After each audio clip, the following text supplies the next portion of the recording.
Hello everyone, कैसे हैं आप सब। तो आज की इस वीडियो में मैं आप सभी बच्चों को बीबीएम यूनिवर्सिटी में एफओआईयूपी सेमेस्टर थर्ड सेशन 22-26 में आप सभी बच्चे पढ़ रहे हैं। आप सभी बच्चों का एसी हिंदी का क्लासेस चल रहा था, जिसमें इंपॉर्टेंट क्वेश्चन मैं आप सभी बच्चों को बता रहा था। तो ये शायद हमारा 5वां या 6ठा नंबर शायद वीडियो होगा, लेक्चर होगा। आपने इससे पहले जो भी वीडियो नहीं देखा है तो आपका प्लेलिस्ट का लिंक मिल जाए, प्लेलिस्ट के लिंक पे जाइए, देखिए, आपको वहाँ सारे के सारे वीडियो अवेलेबल मिल जाएंगे और अपने अपने एग्जाम की अच्छे से तैयारी करिए। ठीक है, तो चलिए वीडियो को शुरू करते हैं।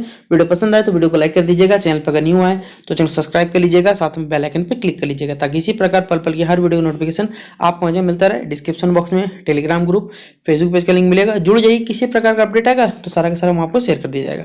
देखिए, अगर आपसे परीक्षा में सवाल पूछा जाए कि जो हमारा हिंदी शब्द भंडार है, ठीक है, उसका आपको परिचय देना है, उसके बारे में बताना है। साथ ही साथ जो हमारे हिंदी शब्द भंडार में जो उसके विभिन्न प्रकार होते हैं उसके बारे में आपको परिचय देना है। ठीक है, तो चलिए हम लोग जानने की कोशिश करते हैं कि पहले हमारा हिंदी शब्द भंडार होता क्या है। तो सबसे पहले देखिए, हमारे पास हिंदी शब्द भंडार में जितने भी हमारे पास शब्द हैं उन्हें हम व्याकरण या फिर कह सकते हैं कार्यकारिता की दृष्टि से 8 भागों में टोटल हम इसका विभाजन करते हैं, विभक्त करते हैं। किंतु यह वर्गीकरण इसे कह सकते हैं पर्याप्त नहीं है।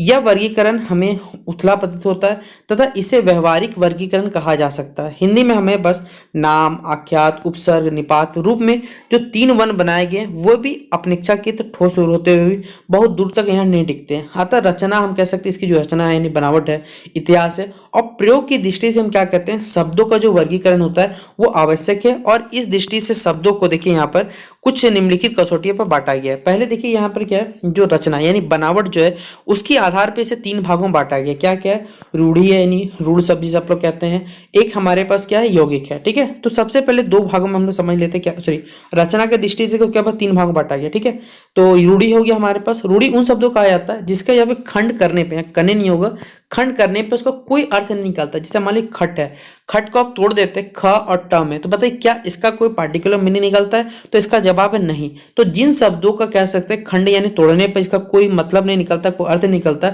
उसे हम लोग रूढ़ी शब्द के नाम से या फिर रूढ़ शब्द के नाम से जानते हैं। ठीक है, अगला हमारे पास है यौगिक। यौगिक मतलब ये होता है मिक्सचर, यानी कि यौगिक वह शब्द है जिनको खंड करने पर उनके 2 खंडों का अर्थ निकलता है। जैसे फुलवाड़ी, जैसे आप मान के चलते फुलवाड़ी तोड़ दिए, फूल और बाड़ी, तो देखिए ये 2 अलग अलग शब्द है, दोनों का अपना अपना मतलब निकलता है, इसलिए हम शब्दों कहते हैं यौगिक कहते हैं। जैसे गाड़ीवान, तो गाड़ी और वान, गाड़ीवान दोनों अलग अलग शब्द है, इनसे दोनों का मतलब निकलता है, तो इस प्रकार के शब्दों को आप क्या कहेंगे, यौगिक शब्द कहेंगे। ठीक है, फिर अगला हमारे पास देखिए इसी में जो है योग रूढ़ी, यानी क्या है, योग रूढ़ी शब्द वे हैं जिनका वास्तविक अर्थ छोड़ वो क्या करते हैं, विशेष अर्थ धारण कर लेते हैं। जैसे लंबोदर, आप समझिए लंबोदर किसका नाम है, तो गणेश जी का नाम है। वीणा पानी सरस्वती जी का नाम है। नीलकंठ हमारे महादेव जी का नाम है। तो हम लोग इस कैटेगरी में देखिए इसको 2 भागों में बांटे रचना की दृष्टि से, रूढ़ी, यौगिक और यहाँ पर योग रूढ़ी के नाम से जानते हैं। ठीक है, तो आशा करूँ रूढ़ी मतलब जिनका कोई मतलब नहीं निकलता, यौगिक मतलब जिनको खंड करने पर जिनका कुछ ना कुछ, या फिर दोनों जो खंड करने पर जो 2 हमारे पास शब्द रहेंगे दोनों का मतलब निकलेगा तो हम यौगिक कहेंगे। और योग रूढ़ी मतलब जिनका अपना अर्थ छोड़कर वो दूसरा अर्थ क्या करते बताते, या फिर कोई एक स्पेशल अर्थ बताए। जैसे मान के बोला जाएगा जिसके बाद हमारे पास यहाँ पूछा जाता है नील है कंठ जिसका, देखिए ये नील है कंठ लगे, लेकिन ये किसके बारे में बता रहा है, तो हमारे महादेव जी के बारे में बता रहा है। तो इस प्रकार के शब्द आ जाएंगे हमारे पास, योग रूढ़ी के अंतर्गत आ जाएंगे। अब यहाँ पर देखिए हमारे पास इतिहास के आधार पर इसे कुछ भागों में बांटा गया, जिसमें है तत्सम है, तद्भव है, देशज है और विदेशज है। ये हमारे पास 4 कैटेगरी में बांटा गया है। तो सबसे पहले क्या है, तत्सम। तत्सम शब्द है जो संस्कृत से सीधे निकलकर हमारे पास हिंदी में बिना इनका रूप बदले हुए हमारे पास इस्तेमाल होते हैं। जैसे आपको मालूम होना चाहिए, कोई आपको बोलेगा नेत्र, नेत्र क्या है, एक संस्कृत वर्ड है, लेकिन आप हिंदी में भी इसका जैसा कैसे इस्तेमाल करते हैं, नेत्र हो गया, जैसे हो गया दंत, दंत मतलब हो गया दांत, आप दंत मतलब लिखिए, दांत लिखिए, दोनों का मतलब एक ही होता है, लेकिन आप हिंदी में इसका इस्तेमाल करिएगा तो ये हमारे पास क्या है, तत्सम हो जाएगा। अष्ट मतलब होता है 8, कष्ट हो गया, ये तमाम, पृष्ठ हो गया, ये तमाम जो शब्द है हमारे पास संस्कृत से सीधे निकल के क्या हो गए, हिंदी में इनका कोई भी रूप नहीं बदला है और हम इसका इस्तेमाल करते हैं। इस प्रकार के शब्दों को हम लोग क्या बोलते हैं, तो तत्सम शब्द कहा जाता है। अगला हमारे पास है तद्भव। तद्भव शब्द वो है जो संस्कृत के शब्द तो हैं लेकिन रूप बदलकर हिंदी शब्दकोश में क्या हो गए, शामिल हो गए। यानी पहले तो वो संस्कृत थे, लेकिन जैसे हिंदी में आ गए, उन्होंने अपना रूप को क्या कहते बदल दिया और इस्तेमाल हो गए। जैसे अगर पूछा जाए अष्ट का मतलब हम हिंदी में नाम हो गया 8 हो गया, नष्ट का मतलब नाश हो गया, कुशी मतलब कोक हो गया, नासिका मतलब नाक हो गया, कोई आपको बोलेगा शुक्र, शुक्र मतलब तोता हो गया। तो जो अपना संस्कृत का मतलब छोड़कर हिंदी में शामिल हो गया उन शब्दों को तद्भव बोलते हैं। जो शामिल नहीं हुआ, जैसा था वैसा रह गया, उसे आप तत्सम शब्द के अंतर्गत जानते हैं। फिर अगला हमारे पास है देशज और विदेशज। देखिए नाम से ही आपको समझ में आ रहा होगा, देशज शब्द वो है जो देसी भाषा के शब्द है, धीरे धीरे हिंदी में शामिल हो गए हैं। जैसे अगर कोई बोलेगा खटिया, खटिया आपको लगेगा कैसा वर्ड है, तो ये देसी शब्द है हमारे पास। पगड़ी, साड़ी, ये डिबिया, ये सब के सब क्या है, देसी भाषा के शब्द है, धीरे धीरे हमारे पास हिंदी में शामिल हो गए हैं। विदेशी शब्द जैसे टैबलेट, खुराक, मेज, कोई बोलेगा आपको कांटी, टेबुल, कलम, ये सब के सब क्या विदेशी शब्द है, जो विदेशी भाषा का शब्द है, लेकिन इसका हम लोग क्या करते हैं, हिंदी में इसका अनुवाद करते हैं या फिर यूज करते हैं। तो आप इसे बांट दीजिएगा विदेशी शब्द में। तो इस प्रकार से हमारे पास इतिहास के आधार पर 4 भाग हो गए। एक हो गया तत्सम, एक तद्भव, एक हमारे पास देशज, और चौथा हो गया हमें विदेशज। और यहाँ रचना की दृष्टि से 3 रूढ़ यौगिक, और यहाँ पर हमारे योग रूढ़ हो गया, 3 कैटेगरी में बांट दिया गया। अब अगला सवाल देखिए पेपर में पूछा जा सकता है कि जो भाषा है, भाषा विज्ञान क्या है, विज्ञान है या फिर कला है। आपको अपना क्या करना है, जो जवाब देना है वो तर्कपूर्ण जवाब देना है, या कि तर्कपूर्ण मतलब हो गया तर्क के साथ आपको जवाब देते चलना है। ठीक है, देखिए क्या बोला है, भाषा के माध्यम से मनुष्य अपने विचार, अपने मनोभाव, संवेगों आदि को वो व्यक्त करता है। यानी आपके मनो विचारों को बताना, अपने मन के भाव हो गए, संवेग, इन सबको बताने के लिए भाषा का हम लोग इस्तेमाल करता है। अतः भाषा के संबंध में विशेष जिज्ञासा का उठना और उसके समाधान के लिए हमें खोज करना, शोध करना, ये सब हमारे लिए बहुत ज्यादा आवश्यक है। इस दृष्टिकोण से विविध कार्य जो होता है वो भाषा के संबंध में हुआ। इस हेतु वैज्ञानिक तरीके से अपनाए गए। अतः इस विषय ने क्या कर लिया, विज्ञान का या फिर विज्ञान का रूप धारण कर दिया, जिसे हम लोग क्या कहते हैं, भाषा विज्ञान के नाम से जानते हैं। अब भाषा विज्ञान के संबंध यह कहा जा सकता है कि जिस विषय में भाषा का वैज्ञानिक अध्ययन करते हैं उसे हम लोग क्या कहते हैं, भाषा विज्ञान कहा जाता है।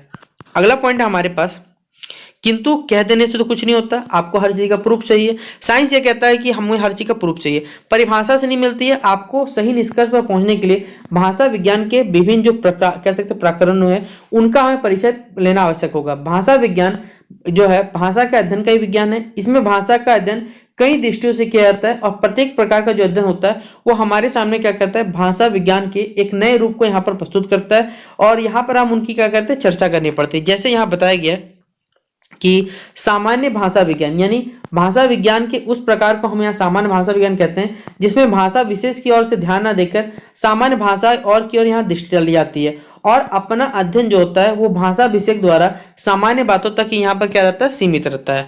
अगला हमारे पास वर्णनात्मक भाषा विज्ञान। भाषा विज्ञान की इस भाषा में हम लोग क्या कहते हैं, भाषा सामान्य का नहीं बल्कि किसी विशेष भाषा का हमें क्या करता है, ये वर्णन करता है, और वर्णनात्मक के रूप में हमें क्या करता है, आदेशात्मक को रखा जाता है। वर्णनात्मक भाषा जो है विज्ञान भाषा के स्वरूप को केवल वर्णित करता है, और यह नहीं देखता है कि भाषा का वह शुद्ध रूप है या फिर उसका मतलब बताता है कि वो कैसा है कैसा नहीं। ठीक है, मानक है या फिर ये अमानक है। तो हमारे पास यहाँ पर जो विज्ञान शब्द का मूल अर्थ विशिष्ट, विज्ञान शब्द का जो मूल अर्थ है वो विशिष्ट यहाँ पर ज्ञान है।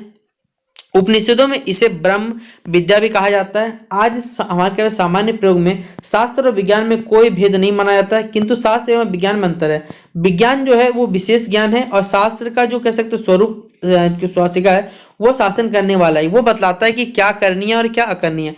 अपने यहाँ अर्थशास्त्र, कामशास्त्र, धर्मशास्त्र के जो प्राचीन प्रयोग है इसी और संकेत करते हैं। इस अर्थ में व्याकरण को शास्त्र कह सकते हैं, किंतु इस मूल अगर अर्थ की दृष्टि देखा जाए तो भाषा विज्ञान को शास्त्र नहीं कहा सकता।